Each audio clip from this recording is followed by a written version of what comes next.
The sky was heavy with clouds as Daenerys Targaryen stood at the edge of the ship, her silver blonde hair whipping in the cold sea wind. The fleet was vast, sails painted black and red with the dragon sigil of House Targaryen flying high. She stood with Yara Greyjoy and Theon by her side, all three of them watching the rocky outline of the Iron Islands growing clearer in the distance. It had been Yara's idea. Instead of heading straight for Westeros and dealing with Cersei or the North, they would first take back what belonged to Yara, the Iron Islands. And Daenerys agreed. Not only would it give them a strong base close to the mainland, but it would also serve as a powerful message. Her dragons would not only be a myth whispered across the seas, they would strike hard, fast, and brutal. Theon had been quiet most of the journey. His eyes often drifted to the waves, lost in thoughts of home and shame. He hadn't seen the Iron Islands in years, not since he was a broken man. And now he was returning, not as a prince, not as a traitor, but as something in between. He was afraid, but he was also determined. As their ships landed on the rocky shore of Pike, the tension among the soldiers was thick. The Ironborn, under Euron Greyjoy, were not expecting a full invasion. They had heard rumors that Daenerys was coming, but no one believed she would strike them first. Euron had taken most of the fleet to the Stepstones, chasing his own glory. That left the Iron Islands vulnerable. Yara, armored in leather and iron, led the first wave onto the shore with Daenerys beside her, and Grey Worm leading the Unsullied. There was little resistance at first, just a few guards, who were quickly taken down. The dragons flew overhead, casting massive shadows across the island, their roars shaking the cliffs. The Ironborn who saw them dropped their weapons in fear or fled. They marched straight for Pike Castle, Theon's childhood home. The halls were dark and damp, and the stench of salt and old blood filled the air. Yara moved like she had never left, her boots hitting the stone floor with purpose. Theon walked slower, his hands trembling slightly.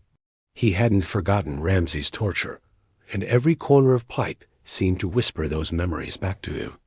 Inside the castle, Euron's men tried to hold the line.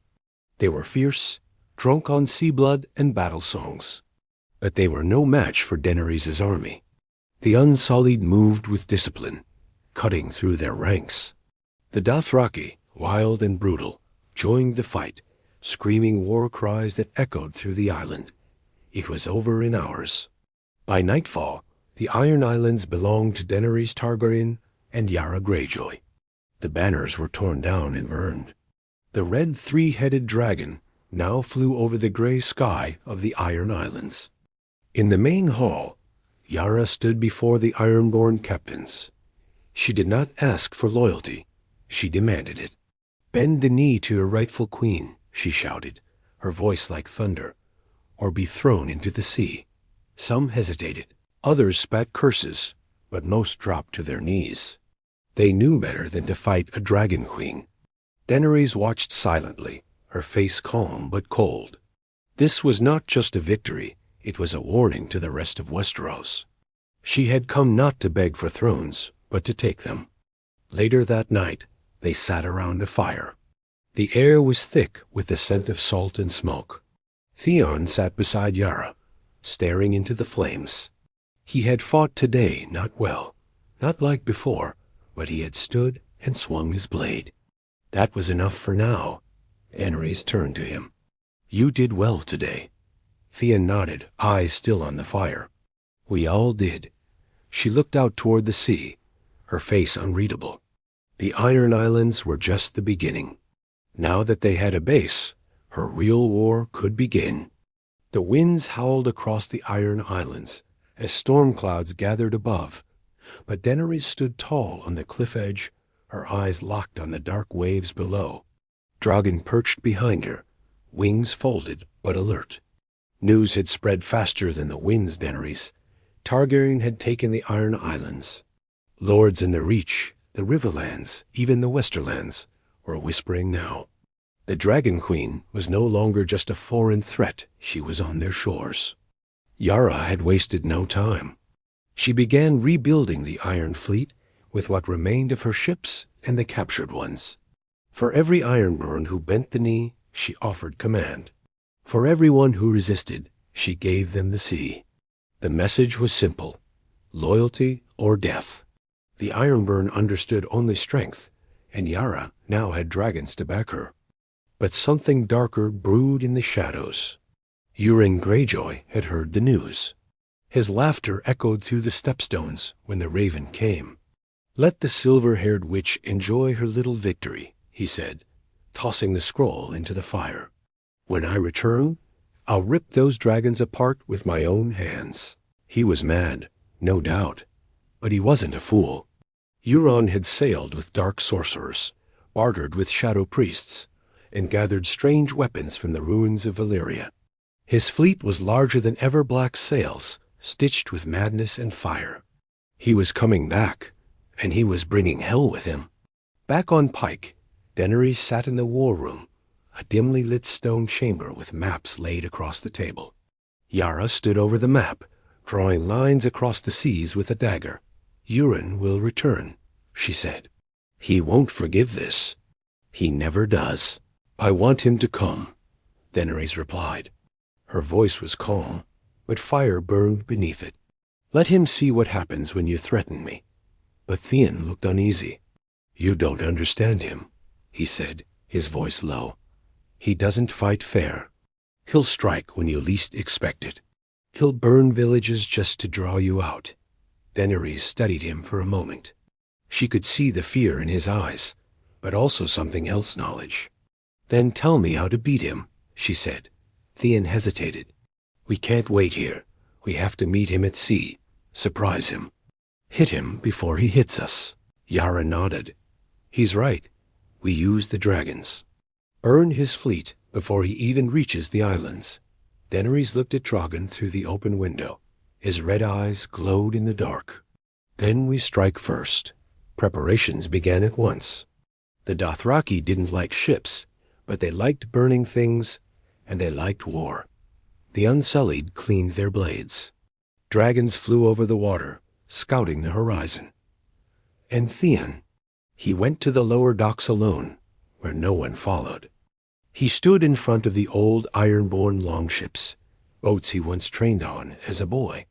Memories came back, the sound of waves, the cold wood under his fingers, his father's cold voice telling him he was never truly a Greyjoy.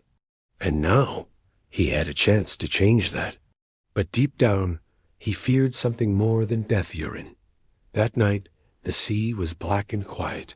Stars were hidden behind clouds. Daenerys stood on the deck of the lead ship with Yara beside her.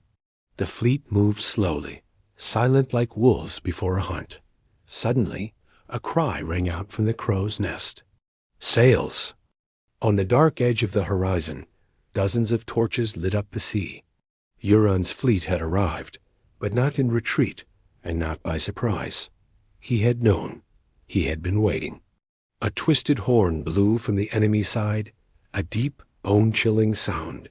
Then the black sails moved closer, fast and furious. The ocean turned to fire. Drogon roared into the sky as Daenerys climbed onto his back. But before she could take off, the first flaming arrow hit the side of their ship. The war for the sea had begun. The night sky turned to chaos. Flaming arrows rained down like a storm of fire. One ship burst into flames so violently, men leapt screaming into the cold sea, their bodies already burning. Daenerys gripped Drogon's spiked back tightly as he rose above the waters, letting out a roar that split the sky. Below her, Euron's fleet came into view, a monstrous sight of twisted black wood and iron, sails covered in symbols that reeked of old blood and dark magic. Yara screamed commands from the helm. "Hold the line. Ram them if you have to." But the sea was no longer theirs. Euron's fleet moved like it knew every wave, every shift in wind. His ships were faster, sharper, and worse, they had weapons. On Euron's command ship, the Silence, massive ballistas turned toward the sky.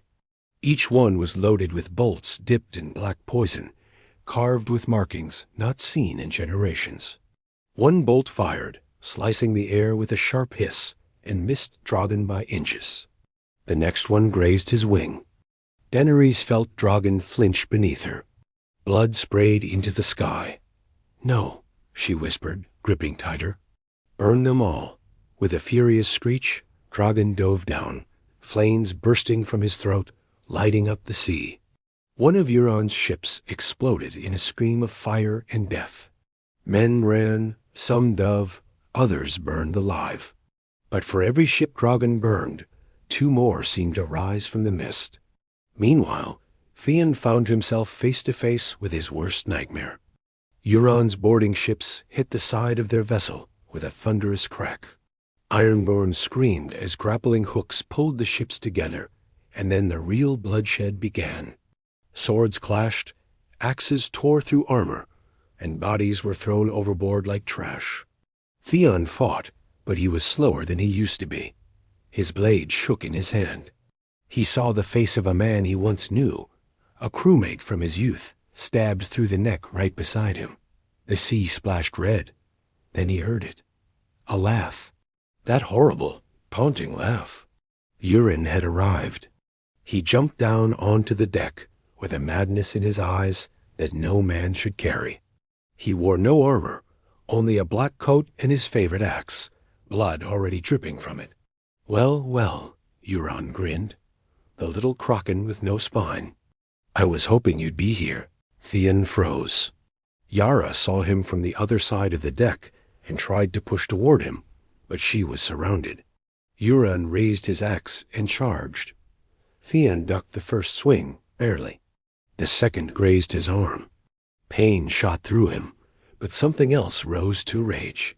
Years of shame, of fear, of being broken. He screamed and slammed his blade against Euron's axe, sparks flying. "You should have died with father," Euron shouted, eyes wild. "But no, you crawled back like a worm." Theon dodged another strike and drove his blade into Euron's leg. Blood sprayed, but the madman just laughed louder. He punched Theon hard, knocking him down. Daenerys flew overhead, burning ships left and right, but even she couldn't see the personal hell unfolding on that one deck. Drogon was hurt, flying lower now, breathing slower. The poisoned bolt had done damage. Euron raised his axe one more time over Theon's head. But before he could strike, Yara appeared behind him and drove a dagger straight into his back. He roared in fury, turning and swinging wildly. Theon got to his feet, eyes burning with fury. The 2 siblings fought together, blades flashing, dodging Euron's wild strikes. Finally, Theon found an opening. With a cry that tore from his soul, he drove his sword deep into Euron's chest. The mad pirate looked down at the blade, coughing blood. "You, worthless." "Greyjoy," Euron hissed, before crumbling to his knees. And then he fell, face first, into the sea. Silence. The battle was still raging around them, but something had changed. Euron Greyjoy was dead. And for the first time in years, Theon didn't feel weak. He looked at Yara, bloodied but breathing. "We take the rest," she said. The flames still danced across the waves, and Drogon circled above like a wounded god. But now the tide had turned. The Iron Islands had struck first, and they had survived the storm. The sea stank of blood, ash, and burnt flesh. Ships, both Euron's and Yara's, floated half-sunk or shattered, their broken masts like the bones of drowned giants. Dawn crept over the horizon, painting the ocean a sickly orange as the smoke of battle curled into the sky. Daenerys landed Drogon gently on the scorched rocks of a nearby isle, her face pale, her armor stained with soot and blood. Drogon groaned low, his wings still bleeding from the poisoned bolt. She slid off him, touching his injured side. "You'll be all right, my boy," she whispered, though even she wasn't sure. Grey Worm approached, limping but alive. "The enemy fleet retreats," he said. "Many surrendered. The rest burn. Euron?" Daenerys asked. "Dead," he said. Yara and Theon finished him. For a moment, Daenerys said nothing. The air was too heavy. Her dragon was wounded. Her fleet was battered. But the Iron Islands still stood. And her enemies now knew. Fire and blood had returned to Westeros. Back on Pike, the wounded were being dragged off ships, moaning and shivering.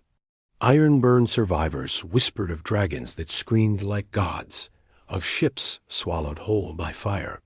Some kissed the stones when they reached land, grateful to be alive. Others simply stared, hollow-eyed, at the ocean that had betrayed them. Theon stood alone on the ramparts of the castle. His clothes were soaked in blood, his own and others. He watched the sea, unmoving, almost like a statue. He had killed Euron with his own hands, but there was no pride, no joy, just silence. The ghosts inside him had not vanished, but maybe, just maybe, they had grown quieter. Yara found him there. She stood beside him without speaking for a long time. "You didn't run," she finally said. "No," he said quietly. "You killed him." Theon nodded. "He would have killed you." She gave a faint, bitter smile. "I'm still your sister, you idiot. You didn't do it for me. You did it for you." He looked down at his hands. "Maybe." She touched his shoulder. "You're a Greyjoy, Theon. A true one." That night, Daenerys called a council in the great hall of Pike. The walls were damp. The air smelled of mildew and old salt, but her voice was sharp and clear. She sat at the head of the long table, with Yara at her right and Grey Worm at her left. The Ironburn captains sat lower, eyes flicking nervously toward the Dragon Queen. "You have your queen now," Daenerys said to them, "Yara Greyjoy. She is loyal to me, and in return, I offer you strength, gold, and a future where your children don't die in pointless raids." Some of the Ironborn grumbled, but none dared speak against her. They had seen Drogon. They had seen the fire. Yara rose. "No more reaving, no more pointless bloodshed," she said. "We rebuild the fleet, but not to burn villages. We take our place in this new world." With the Dragon Queen at our side, an older captain stood. "And what of the old way? What of the drowned god?" Daenerys' voice cut in, calm but fierce. "Your god drowned. Mine breathes fire." Silence fell like a hammer. The message was clear. Later that evening, as torches lit the battered halls, Daenerys stood with Missandei in her chambers, gazing out at the sea. "Was this the right move?" Daenerys asked quietly. "Taking this place first?" Missandei answered gently. "You showed them strength. You showed the world you are not just a girl with dragons. You are a queen who fights." Daenerys turned to her. "Then let the world remember this night. Let Cersei hear of it in her golden cage. Let the North feel the heat of fire. I'm coming for them all." In the shadows of the Iron Islands, war drums had gone quiet, but new whispers were already moving inland. The Dragon Queen had not gone to Dragonstone. She had not bent the knee to the North. She had taken the Iron Islands and burned the Kraken's madness into the sea. And now her eyes were set on the mainland. Word of Daenerys' victory at the Iron Islands spread like wildfire, riding the winds across Westeros. In King's Landing, Cersei Lannister stood atop the Red Keep's balcony with a goblet of wine in her hand, watching the black smoke rise far off across the sea. Her lips curled in a smirk, but her eyes narrowed. "She's making her move," said Qyburn behind her. "Took the Iron Islands before even stepping on the mainland. Bold." "Foolish," Cersei snapped. "She showed her hand too early. Let her wear herself out fighting pirates and wet rats. When she reaches King's Landing, she'll find nothing but ashes waiting for her." Qyburn bowed slightly. "Still, the dragons." Cersei turned to him slowly.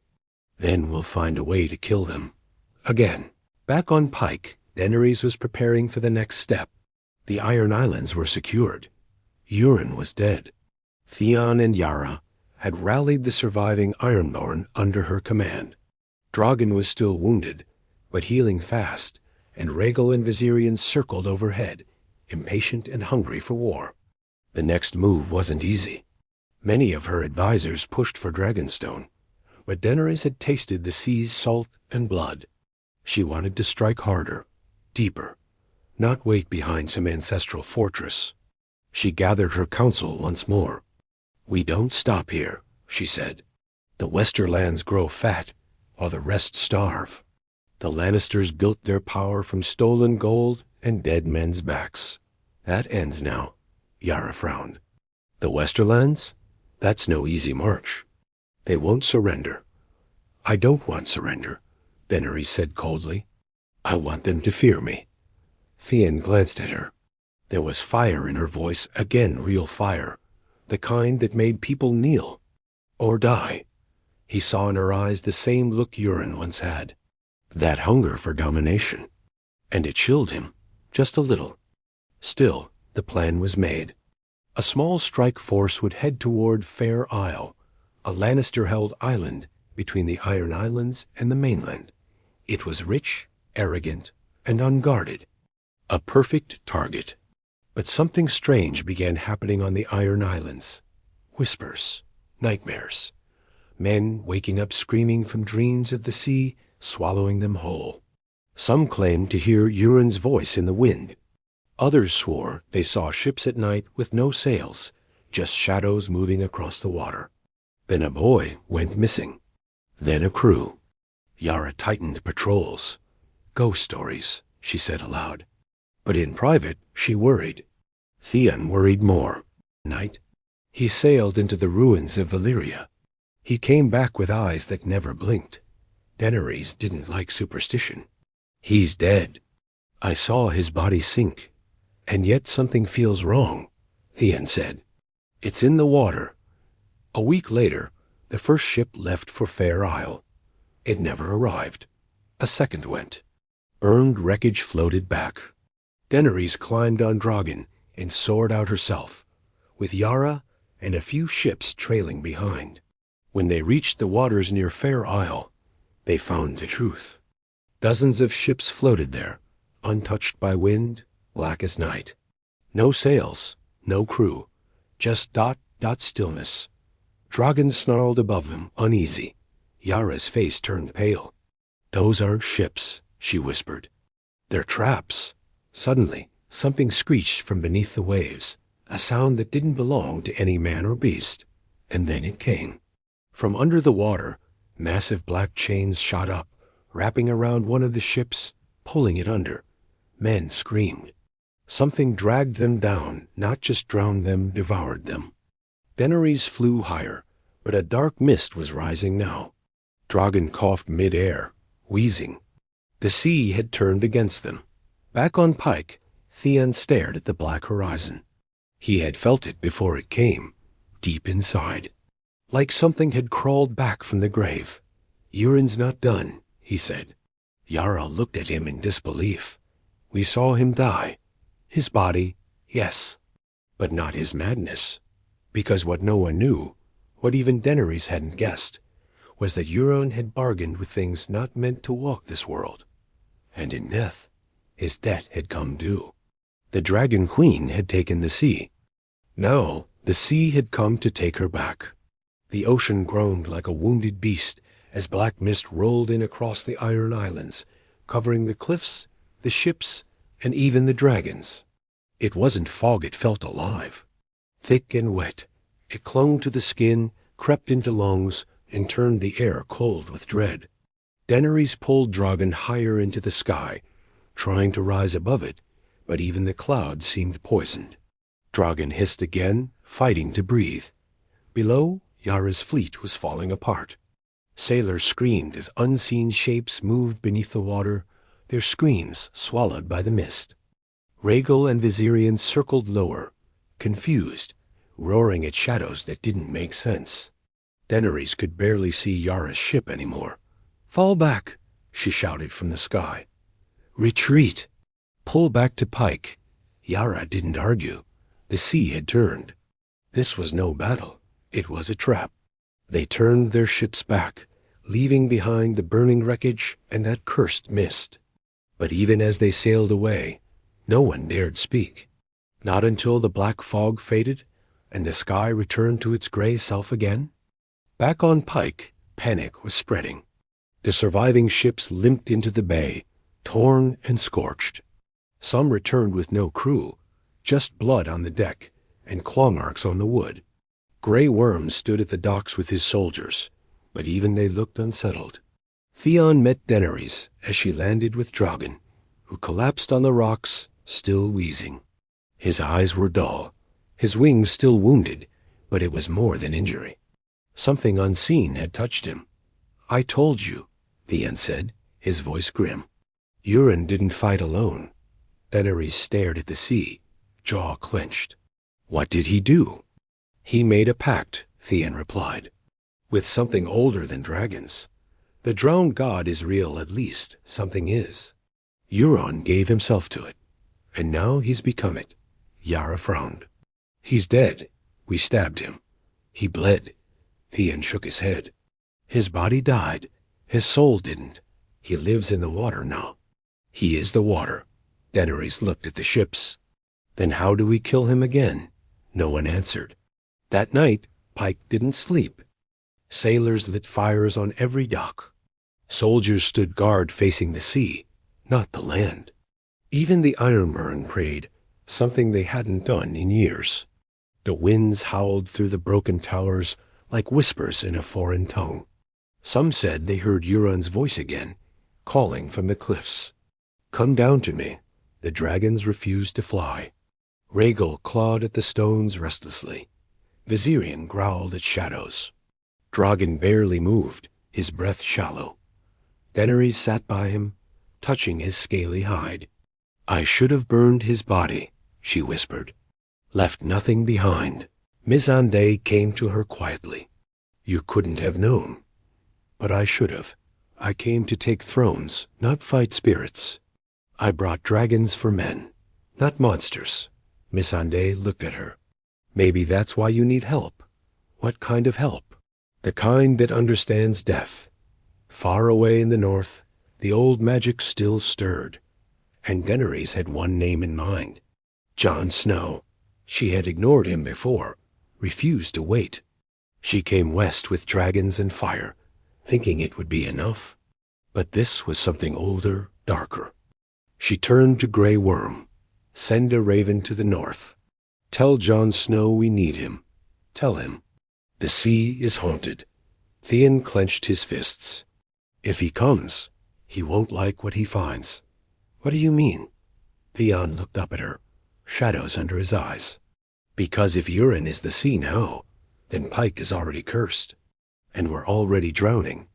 As the night deepened, the waves began to sing, a low, humming sound that made the torches flicker and the strongest men tremble. The war for Westeros had become something else, not just thrones, not just power. Now it was a war between the living, and whatever the drowned had become.